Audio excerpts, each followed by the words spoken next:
Another one.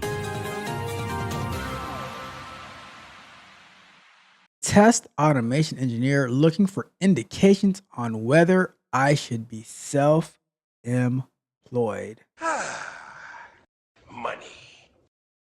Thank you for your patronage. All right. So I now have 4 whole years of experience as a test automation engineer. And the more time passes, the more I'm thinking about being a contractor, mainly seeking for better revenues. Well, I don't know about that. I did work as a developer before working on VR applications using Unity 3D engine. Now I feel like I have pretty solid knowledge of the test automation domain, and I was wondering where to begin to really upgrade and improve my career and my income. Currently, I'm working as a senior test automation lead in France for a big healthcare company, and my net monthly income is 3,000 pounds, euros, something like that. I don't know. In terms of tech, I worked 3 years plus with Selenium Java in a big French firm and 1 year with Cypress TypeScript and created my framework from scratch with a decent result, in my opinion. As a side note, I'm ISTQB certified, both foundation level and automation engineer level. You guys know I absolutely love and adore the ISTQB certification. So I know quite a lot of concerning test practices, and during my current mission, I deeply improved some QA processes to make the team work better.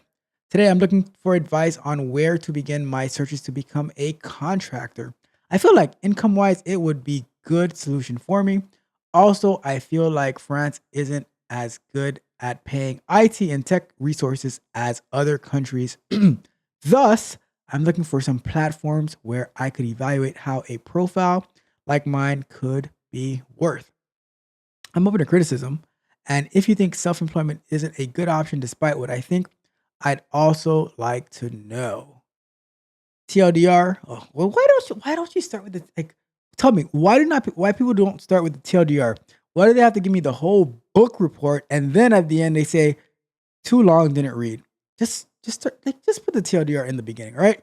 4 years test automation engineer with lead experience, looking for advice concerning how to improve my career and where to begin if I want to be a contractor, especially outside of my country of residence of France.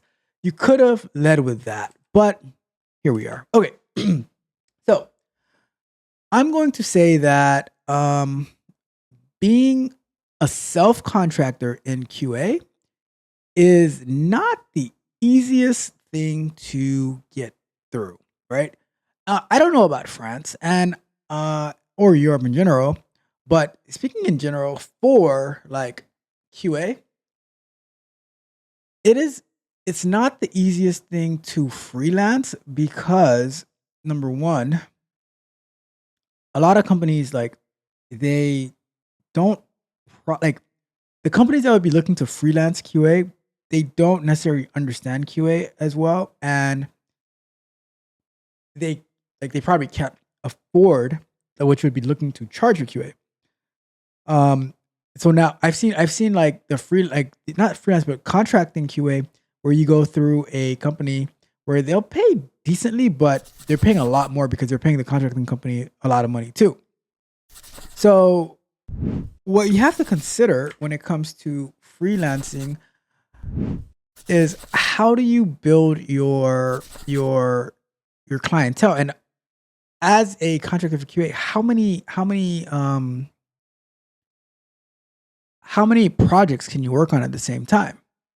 So I like trust me, I am 100% in agreement with finding additional like my number one thing is leveraging what you have been doing for a while in order to bring you additional income. So I love the idea of being able to freelance QA and stuff like that. And you can go on sites like maybe Fiverr and Upwork. I mean I landed someone that I was working with previously. I was coaching previously I helped them get a contract on Upwork, and it was going pretty well.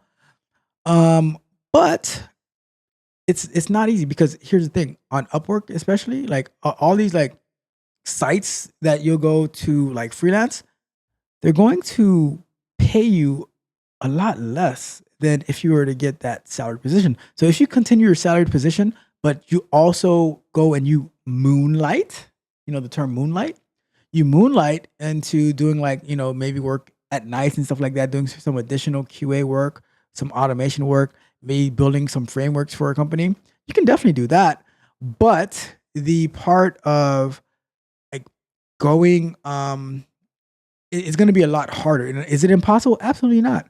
But if you are brought on to work on a contract full time, how many full time contracts can you actually take on? And like, I honestly don't see that many freelance Q engineers. Is it possible? Definitely possible. Is it possible out of France? Maybe. Um, I mean, I just don't see that many freelance Q engineers. Now, if you were to have a company where you have like a contracting company where you place different Q engineers, that's another story. But the idea of one person going out, like for me, I wouldn't. So, and here's what I wouldn't like. And this is from a United States based perspective that I wouldn't want to solely freelance my work as a Q engineer because there's a lot of benefits that come working at like for a company that includes like health insurance. It includes equity. It includes whatever else that they're like you can get, right? Like 401ks, stuff like that, stock options, all that stuff. Where you might think that you're getting paid a little bit more working as a freelance contractor, but all those benefits, there's a price value on that as well, you know. And also as a contractor, it's always a lot easier to get rid of you too. Just throwing that out there. So it's something to consider. But you should definitely leverage everything that you've learned in your like with your experience. You leverage that to. I mean, here's an idea. Here's an idea. With all your experience and with you building a framework in Cypress with your VR applications, you could definitely team up with a maybe a startup who is building out a game, and use that as a way to contract yourself while continuing your regular job. Because here's the thing: these smaller companies, they're not going to need somebody full time. So you can say, oh, I can spend an additional additional 10, 20 hours a week. Because I believe if you're not working, you might not like this, but if you're not working, if you're not putting in 60 hours a week, I don't think you're working. That's just me. If you're only looking to clock in 40 hours, and that doesn't mean 60 hours at your job, it just means 60 hours of working in general. See me, I probably, I don't even know how many hours I work a week. Like that's including my job, that's including everything like my coaching, that includes YouTube. I can't even, I don't know. I would have to do that calculation. But if you're not putting in at least 60, are you really working? Are you really working? All right. So with that being said, then you can also create courses. You can mentor. You can coach. There's so many different opportunities that you can do, and I believe that you need to strategize that. Put like everything that you've learned in the past. You need to use that to continue to build the future. And there's so many people that you can help. Like I said, you can contract for companies. You can coach people. You can mentor people. You can build frameworks. So many different things, right? So like take everything into consideration. It's not there's no one or the other. It's how can we make it all work together? All right. All right.